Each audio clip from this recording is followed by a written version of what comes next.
Pullman House Project tells the stories of Pullman workers during critical times of the town and the company, such as the Thomas Dunbar family. He was an executive for the company. The Jordan family, a couple that lived in Honeymoon Row, and Americo Luciato, who, as a young man, helped save the community from demolition during the 1960s. The Thomas Dunbar story is significant in that it tells the story about a young man who immigrated here from Scotland as a carpenter, and by the time he retired from the company, he was vice president in charge of mechanical equipment throughout the country.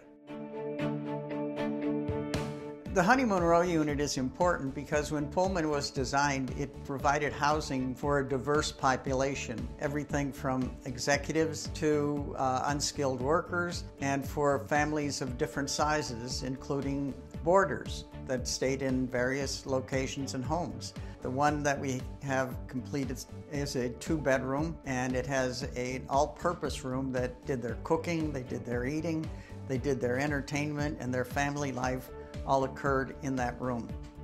The 2-car garage was constructed in the 1920s when automobiles were becoming very popular, but very soon they converted one of the spaces in the garage to a shoe repair shop. And the customer base was right across the alley where 600 to 800 men worked in the Calumet shops where they refurbished the Pullman cars.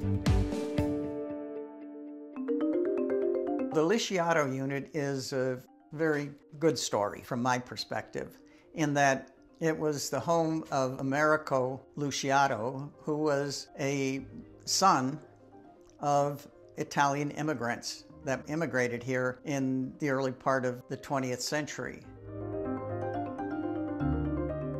and worked at Pullman for a few years.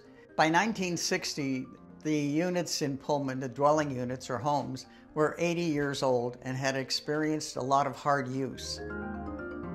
The city was seriously considering demolishing all the homes in Pullman and use urban renewal techniques to clear it for the development of an industrial subdivision, which would include warehouses and factories.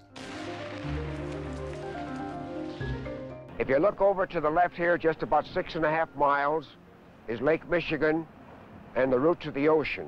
So that what you're actually viewing here is what we hope will be the new Rotterdam of America.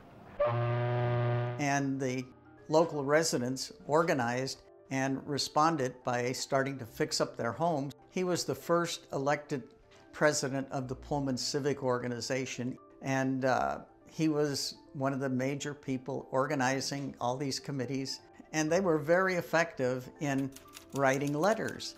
And they, in turn, inspired the local residents to start fixing up their homes, making improvements,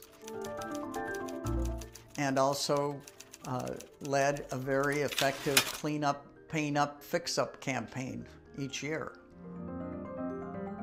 Well, the things that we've assembled to reflect the period and the style includes a 1949 television. We include furniture of the period and a lot of artifacts.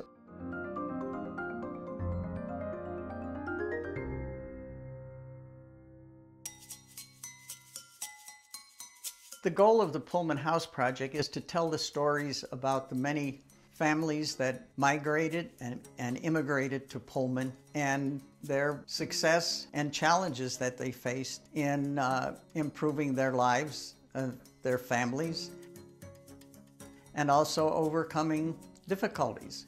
And many people overcame these.